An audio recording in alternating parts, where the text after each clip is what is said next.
Hello, beady friends. Welcome. It is Meredith Roddy from Beadalon and Artistic Wire. And for today's Michael's Community Classroom class, we are going to be making a rainbow memory wire cuff.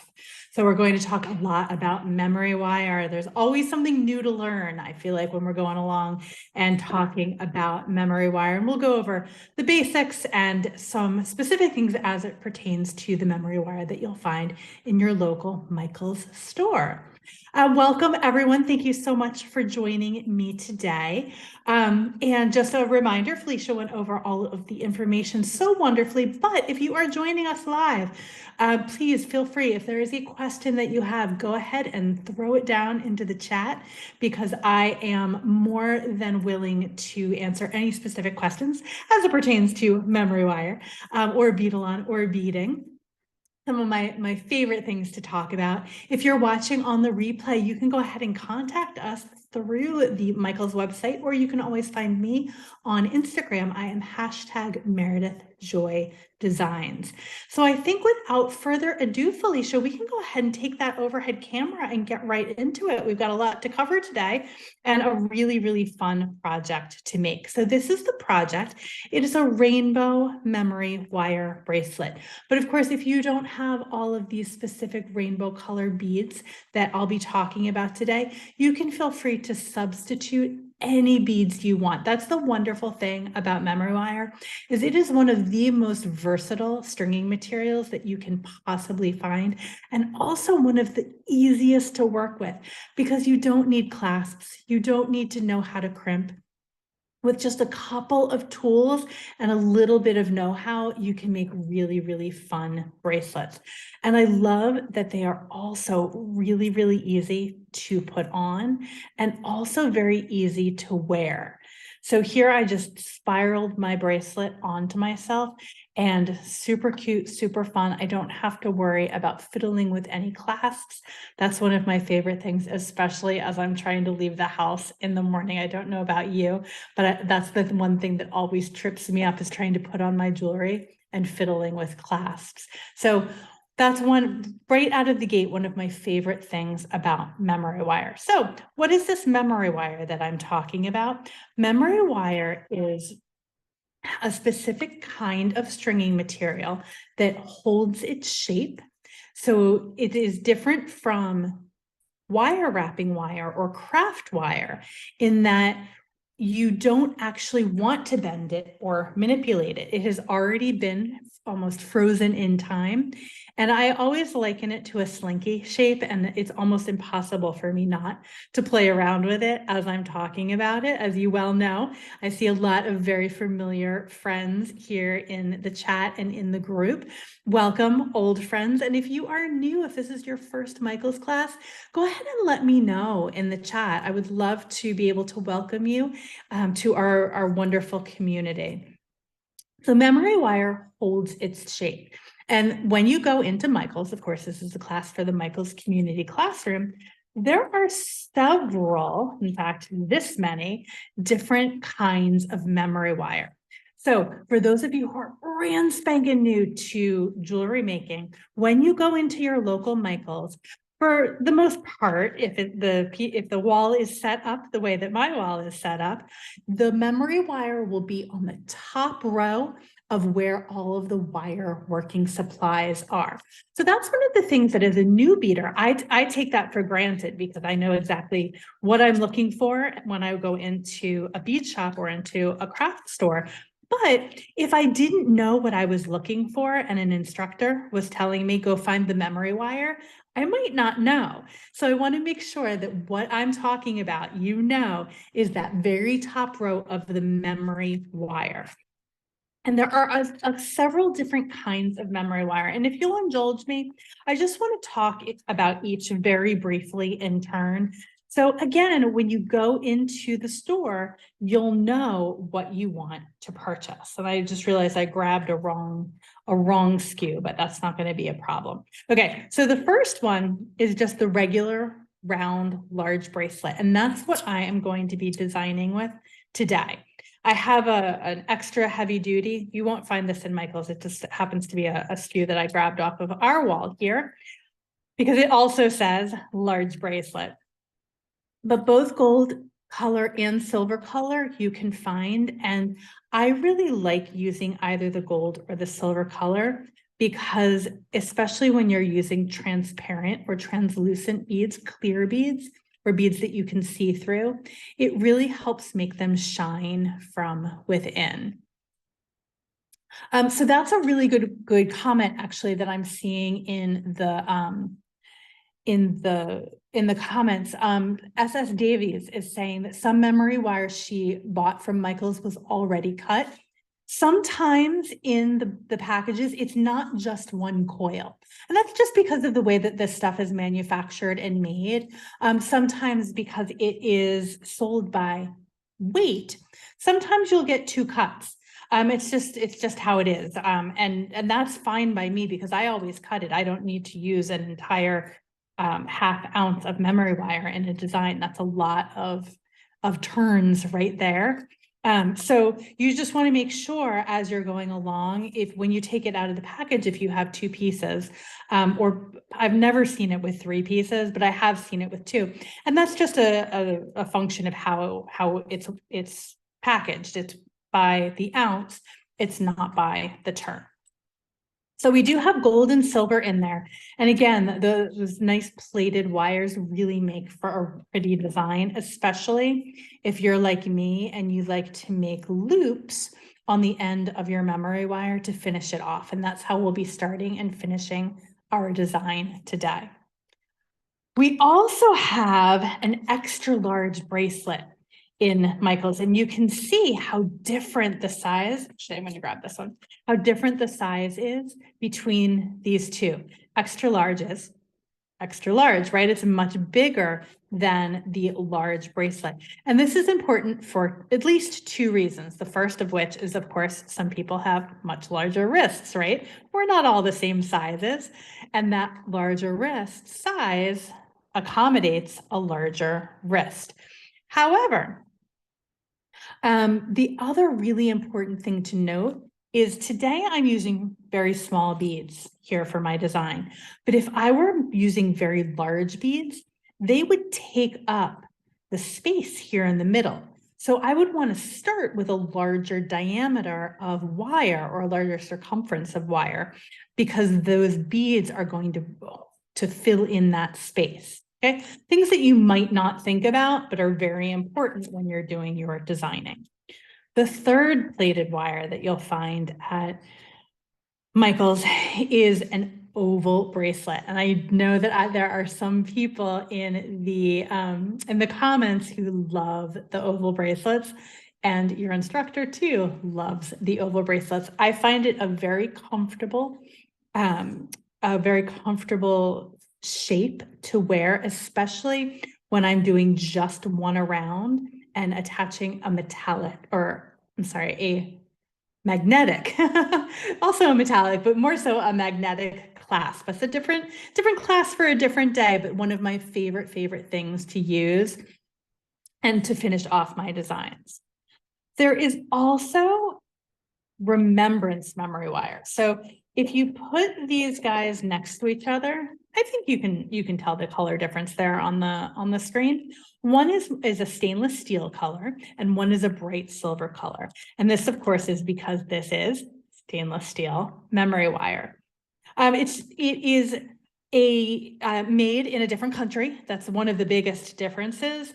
It performs the exact same way. You might like a stainless steel color a little bit better than a bright silver color, and you might like the shape of this better. And I think, trying to think if there are any more big differences. Oh, I also find this is carbon steel.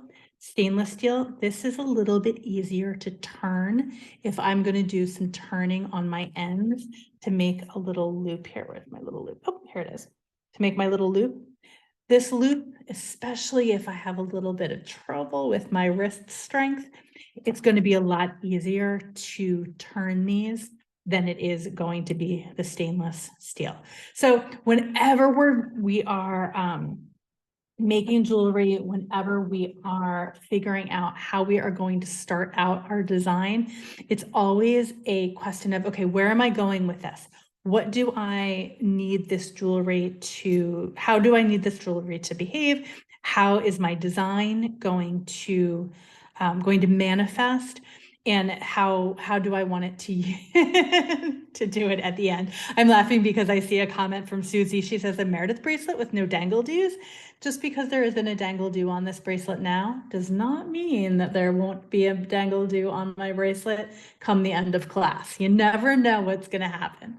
All right, so let me just check my cheat sheet right here, the cheat sheet that you all have, and double check to make sure that I am on track with the things that I want to mention. Oh, the other thing that I want to talk about in this discussion is not only does the size of your beads determine what kind of memory wire you want to use, but also the weight. So those of us who do a lot of beading know that some beads are of the same size even. Acrylic beads are super, super light. Gemstone beads are much heavier. So the stainless steel, because it's stainless steel, is going to be a little more rigid than the carbon steel or the plated steel. So again, we're Beadalon, we make wire, we talk about this stuff ad nauseum, we live and breathe it. For a beader who's walking into Michael's who just wants to make a bracelet, you don't necessarily need to know the wheres and the whys of what this stuff is made out of. But I think it's important to know that if you're using heavy beads, stainless steel is going to be a better bet for you. So again, lots of if-then statements to think about while we're making jewelry. But because I'm making a several strand bracelet and I am using very light beads, and I am doing dangles, or I'm doing loops on the end rather than gluing a memory wire end cap on, which we're going to talk about in a little while as well. I am going to choose for my design the plated memory wire. This one I made on silver, and this one I started up my, my design on gold this morning. And you'll be happy to know I have done, let's see, 1, 2, 3, 4, 5 of 6 colors. So you won't have to watch me string every single bead onto the memory wire for our class today. Okay, so here we go. Let's talk rounds. So in the instructions, I called for cutting 8 coils of memory wire. So to do that, I just start from the last cut that I made, and I'm going to count out 1, 2, 3, 4, 5, 6, 7, and 8. And now what I'm going to do is I'm going to use my memory wire shears, or my memory wire cutters. And these you'll find over on the tools wall. I think they're on either the first or the second row now. But this is one of my favorite go-to tools for also cutting thick wire. But let's all say it together. I know you guys know this by now. We're only going to cut our memory wire with our memory wire cutters. Memory wire is either carbon steel or stainless steel. So it is very, very thick and very hard. And if you use any cutters other than your memory wire shears, you are going to ruin those cutters, unfortunately. And I know this by experience. Just had to grab behind me. I did not have a round nose plier at the ready, or at least one that I wanted to use for class. Okay, so round nose plier is what I'm going to use to turn a loop in the end of the memory wire. So I'm actually going to show a couple of different variations for this. The way that I often will do this is you come here, right? And I'm holding my memory wire in the very, very end. So I want to keep so that I can barely feel that. And I'm going to rotate my wrist away from the natural curve of the memory wire. So I'm not going underneath, I'm rotating away from the natural curve. And what I really like to do is come in here with a flat nose plier and bend that loop back. Some of us in the industry call that breaking the neck. And then just come in here and give it a little squeeze to close it so that the end meets the beginning. The beginning meets the end. So that you have a really nice eye pin shaped loop here on the end of your memory wire. Another way to do it though, if you're like, I keep trying to do this, Meredith, and my loops just aren't working. My first advice is practice, practice, practice. It takes a long time to be able to get your loops to be perfect. And even I don't do it perfectly every time. The second way that I really like to finish off my memory wire, again, I'm going to come in here, I'm going to hold this right in the end, and I am going to make a coil. So once around and twice around. And now I could break this neck and break it back, but I have a nice coil that I didn't have to do too much with. I didn't really have to worry about it. I just very gently moved my pliers and I didn't kind of yank my hand around. I just did small little movements. I'm gonna get these guys out of the way for a minute. And put a pretty nice loop there on the end, and that's good. I'm good with that. Another option is if you have memory wire end caps, and they come in a lot of different styles, a lot of different sizes, a lot of different everythings. This one you can find on the Michaels website. If you go to michaels.com, tons, oh my gosh, they have so much stuff there. But these you'll be able to find memory wire end caps if you search. But they're sparkles and they're kind of a cute little design, and then a couple different sizes. And these you would glue onto the end with like a bead thick gel or a GS Hypo cement. But we're going to do loops for our memory wire bracelet today. And you'll see I'm kind of moving the loops aside with my fingers, making sure that they tend to sometimes get crossed up on each other. Like when you have a slinky when you're a kid, right? That always seems to get crossed off on each other. So here I have a selection. I just grabbed from my bead stash a whole bunch of beads from John Bead, right? They have such a wonderful array of different colors and different sizes and different finishes and different everythings to choose from. And they're good friends of mine. So I like giving them a shout out whenever I can. So a big cheers to John Bead and all of their amazing seed beads. But for the design today, what I used are size 8s and bugle beads.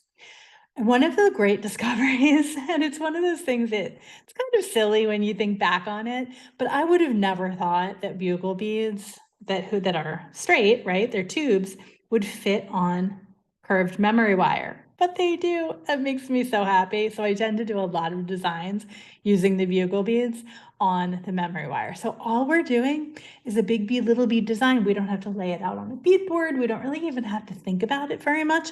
One of my favorite types of beading projects.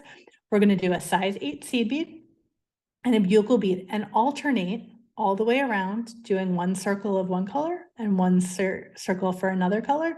And then until we get to the end. And do you have to do it in a rainbow? Most certainly not. Could do anything you want in this pattern. But Susie makes a great comment. She says, such a cute design for Pride Month. Absolutely. I love that rainbows have so many different meanings, different connotations, different symbolism. And they just make me happy. Regardless of what association you have with rainbows, they always make me smile. Fran, thank you so much for pointing that out to me. Have I been saying size 8? I apologize for that error. The handout says size 6, and all of the beads that I have here are also size 6s. So if I did say a size 8, that is a mistake on my part, and I appreciate you pointing that out to me. All of the beads that I'm using are size 6s. And then the bugle beads are, they're Czech seed beads, and they are a 6mm. Just looking to see if it mentions it here on the package. It does not, but rest assured. Rainbows for St. Patty's, Wanda, exactly. I don't know, whenever I see a rainbow in the sky, it just it just fills my heart with happiness. All right, so I'm going to tap out some size 6 seed beads here on my bead mat. And I'm going to tap out some bugle beads on my bead mat as well. I have my beads laid out in the order that I would pick them up in. So I have size 6 bugle, then size 6 bugle, in all of the colors of the rainbow. And are they the perfect Pantone hues? No, but are they a fun mix of colors that all look really nice together? Absolutely. All right, so I'm taking my memory wire and just kind of pulling it back out again, because like I said, it will get tangled on each other. You just need to be careful about it. And I like to start with a size 8. And then I'm going to thread up my bugle bead and my size 8 and my bugle bead. And that is all there is to it. I just made up a sample right before we came live today to nimble up my fingers, but also to be able to jump to cooking style. This one. So we're gonna jump to purple really quickly. And I just wanted to show you, I grabbed these little trays from Michael's. They come in the, it's a glue. I'm trying to think. It's upstairs on my desk, so I don't want to say the wrong name, but it's the crystal glue that you use for gluing flat backs. And so they have these cute little trays in there, and I use these trays for putting my seed beads back into the vials, right? Nice and neat. That was one thing that I did with discipline as I was making this project. I would do one color and then the next color and then the next color. And I actually put my beads away, which I don't always do. Yeah, friend, very, very spring-like colors for sure. All right, so I have my size 8 seed beads and my bugle beads.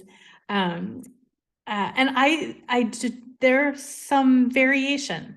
I didn't make this super specific for stopping and starting on just one round, because it didn't matter to me, this being super specific. And you can see in the instructions, I called for a little bit of extra.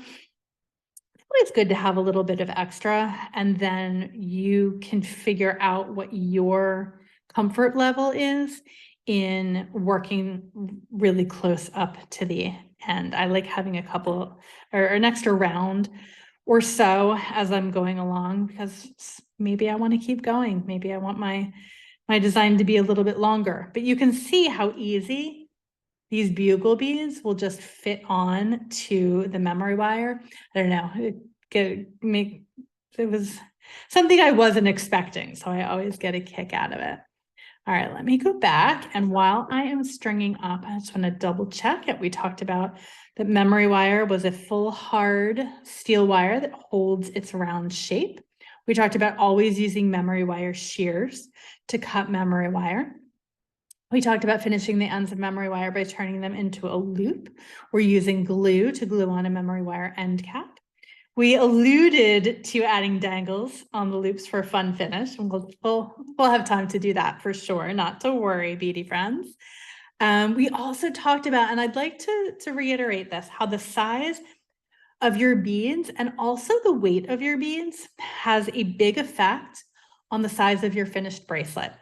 And that's one of the things that it's really important, and why there are so many different sizes of memory wire that are offered, because that inner diameter of memory wire bracelet really gets filled up very quickly if you have very large beads. So that definitely the size and the weight of your beads matters. And then we also talked about how oval memory wire is a great choice for bracelets. If some of my beauty friends who use the oval memory wire want to chime in the comments and remind everybody else why the memory wire is so great.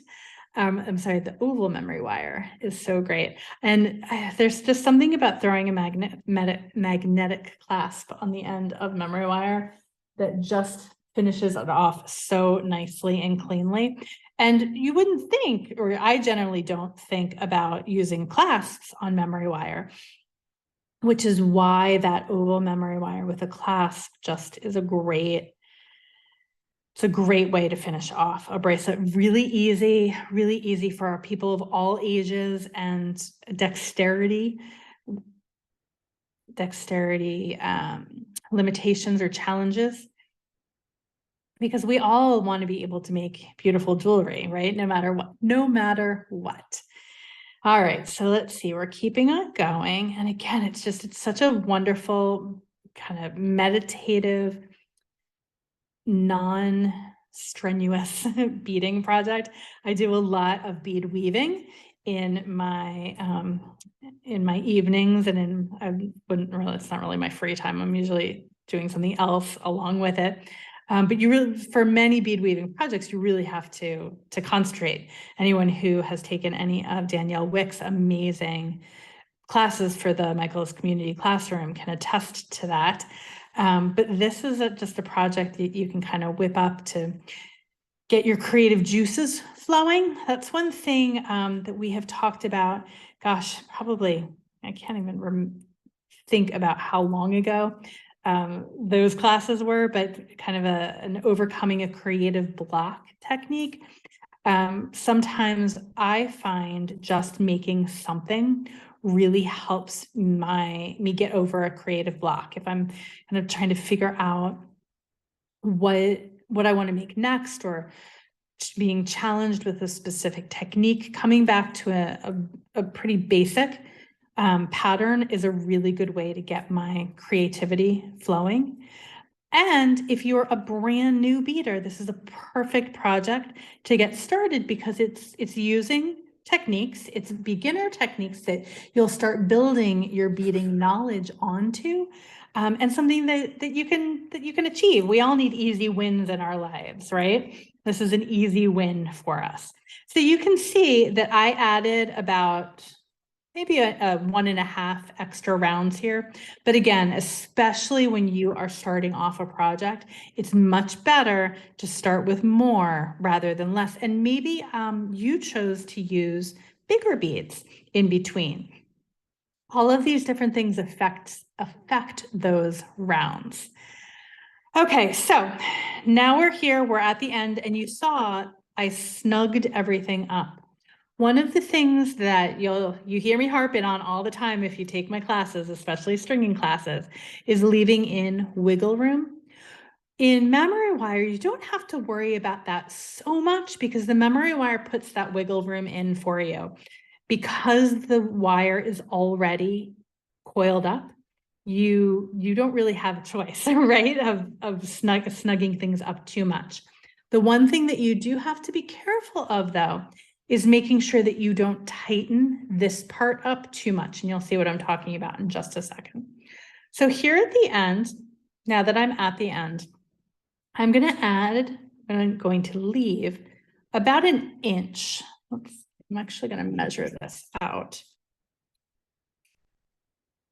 This inches, do I see inches here? I do. I'm going to measure out from the 5 to the 6, about 1 inch of wire. And what am I using to cut it? My memory wire cutters, right? And that's a little bit of a generous inch. So I'm going to come in and just trim that up. And you know that you're a beader when you can just kind of eyeball how much room you need, like for your wrap loops or for your simple loops. But it does take a lot of practice. One of the things that I have not done is I haven't marked yet on my pliers with a permanent marker where I like to make loops. That is one of the biggest tips that I can give to anybody at whatever your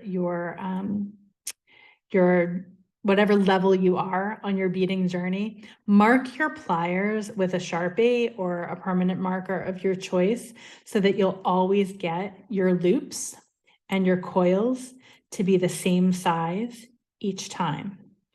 So I'm going against the grain, as it were, against the loop, and making my coil. Now I want to make sure that I stop before I get too close here. And having a little bit of wiggle room makes a big difference, especially with these bugle beads. If you were using crystals or beads that have flat edges like a rondelle or a cube, that is going to affect a lot of how this bracelet lays, or not how it lays, but how it interacts with the world around it, with the risk of sounding kind of silly. But you want to make sure that your beads have an opportunity to be comfortable in their environment. So I can't not have a dangle do here. So really quickly, for the end of the bracelet over here, I'm going to add a little dangle over here. Beads need to breathe. Yes, Cindy, that's exactly correct. So let's see, I'm going to put on, and I think if I were doing this not in a timed environment, I might go with a whole rainbow of the size 6 seed beads.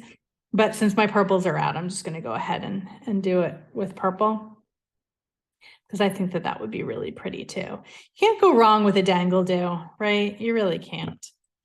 So this is bonus class. If anyone has ever not, I'm going to end this with a round, I think. And I think I'm going to go ahead and just do a simple loop, just because I don't have enough room here to do a wrapped loop.